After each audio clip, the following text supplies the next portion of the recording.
আছে ওকে মরে যেতে পারে এমন অবস্থায় ফেলে রেখে গেছিল। আমরা সেই মাঝরাত্রিবেলা খবর পেয়ে আমরা ছুটে গেলাম কলকাতায়, ওকে আনা হলো আরেন্ডেগড় হাসপাতালে। একদম সত্যি কথা, প্রতিকূল এটা মনে রেখেছে, এটা সবাই মনে রেখেছে।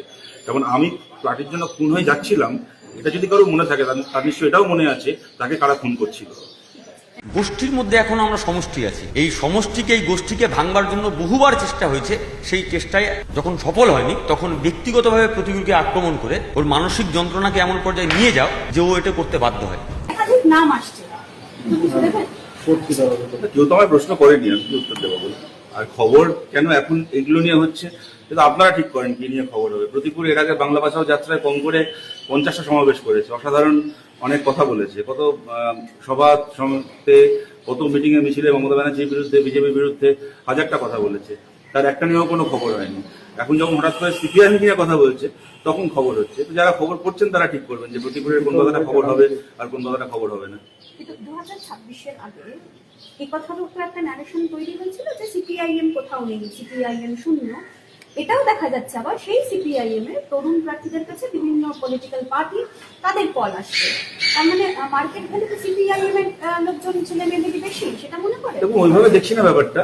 যারা কল করছেন তাদেরকে ধন্যবাদ, তবে এইটুকু তাদেরকে বলবো, আপনারা যখন বুঝতেই পারছেন যে সিপিআইএম এর এরা এত যোগ্য, তখন তারা যখন আসবা দেখাও সিপিআইএম এর ভোটে প্রার্থী হবে, আপনারা তাদেরকে যোগ্য মনেই করেছেন, এদেরকে তো দলে নিতে চেয়েছেন।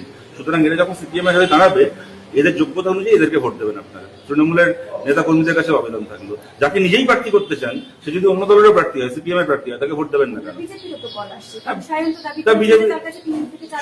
সুতরাং সায়নকে যদি বিজেপি এখন ফোন করে দলে চাইতে পারে, তাহলে আজ বাদে কাল যদি সায়ন বামপন্থীদের পক্ষ থেকে প্রার্থী হয়, তাহলে যেন সায়নকে ভোটটা দেয় বিজেপি সমর্থকরা। মানে ওদের নেতারাই মনে করে যে ওদের দলের লোকেদের থেকে সায়নের যোগ্যতা বেশি।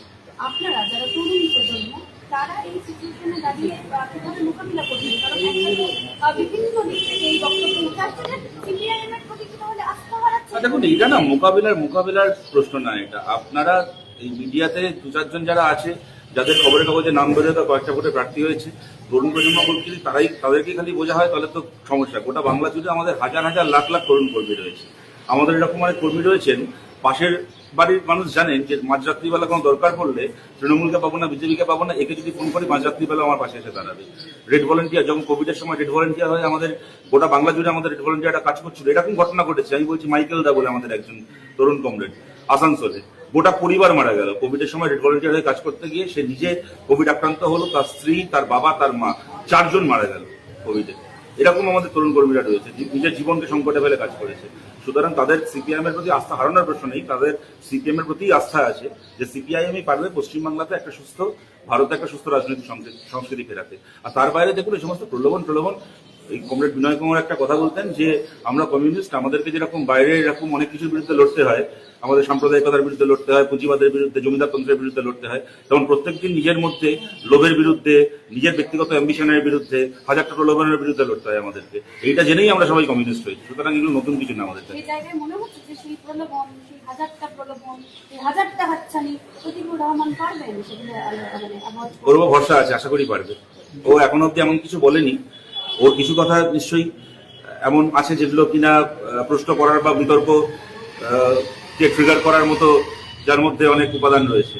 কিন্তু তার বাইরেও আমি এটা সবসময়, এর আগেও বলছিলাম, এখনো বলছি, প্রতিকূল গত 12-14 ওকে আমরা আজ থেকে চিনি না, গত 12-14-15 বছর ধরে ও যেভাবে পার্টির জন্য লড়াই করেছে, নিজের জীবনকে বিপন্ন করে লড়াই করেছে, সেটা আজকে মিথ্যে হয়ে যায় না। সুতরাং ওর ওপর সেই ভরসা আছে, নিশ্চয়ই পারবে। আমি কালকে তিনি বলেছেন যে কিছু পেয়ারের লোককে বাঁচানোর চেষ্টা হচ্ছে, আলিমুদ্দিনের গোপনীয়তা নেই, গোপনীয়তার অভাব বোধ করছি। রাজ্য কমিটির গ্রুপে পাঠানো পোস্ট করা চিঠি, সেই চিঠি কি করে বাইরে চলে আসতে পারে? এটা তো আমাদের কাছেও একটা প্রশ্ন, এবং আগামী দিনে ঘটনা কোন দিকে যায় আমার মনে হয় সেটা ইন্ডিকেট করে দেবে কিভাবে বাইরে গেল। সবাই পেয়ারের লোক, প্রতিকূল সবচেয়ে বেশি পেয়ারের লোক। প্রতিকূলকে সবাই ভালোবাসে, যে কারণে প্রতিকূলকে অত অল্প বয়সে বিধানসভায় প্রার্থী করা, লোকসভায় প্রার্থী করা। আমার 3 বছর আগে প্রতিকূল রাজ্য কমিটি মেম্বার হয়েছে। ও বয়সে আমি একটা সময় এসএফআইতেও নেতা ছিলাম, কিন্তু সেই অর্থ দেখতে গেলে পার্টিতে ও আমার আগে আমার নেতৃত্বের জায়গায় এসেছে। ওকে সবাই ভালোবাসে বলেই তো, নিজের যোগ্যতাতেই ভালোবাসে। আমি দেখলাম গতকাল একটা ইন্টারভিউতে প্রতিকূল বলেছে যে পার্টির জন্য আমি আরেকটু হলে খুন হয়ে যাচ্ছিল। একদম সঠিক কথা, আমাদের এখনো মনে আছে ওকে মরে যেতে পারে এমন অবস্থায় ফেলে রেখে গেছিল। আমরা সেই মাঝরাত্রিবেলা খবর পেয়ে আমরা ছুটে গেলাম কলকাতায় ওকে আনা হলো আরেঞ্জনগর হাসপাতালে। একদম সত্যি কথা, প্রতিকূল এটা মনে রেখেছে, এটা সবাই মনে রেখেছে। যেমন আমি পার্টির জন্য খুন হয়ে যাচ্ছিলাম, এটা যদি কারো মনে থাকে তার নিশ্চয়ই এটাও মনে আছে তাকে কারা খুন করছিল। আমার দুটো বিষয়ে রিয়াকশন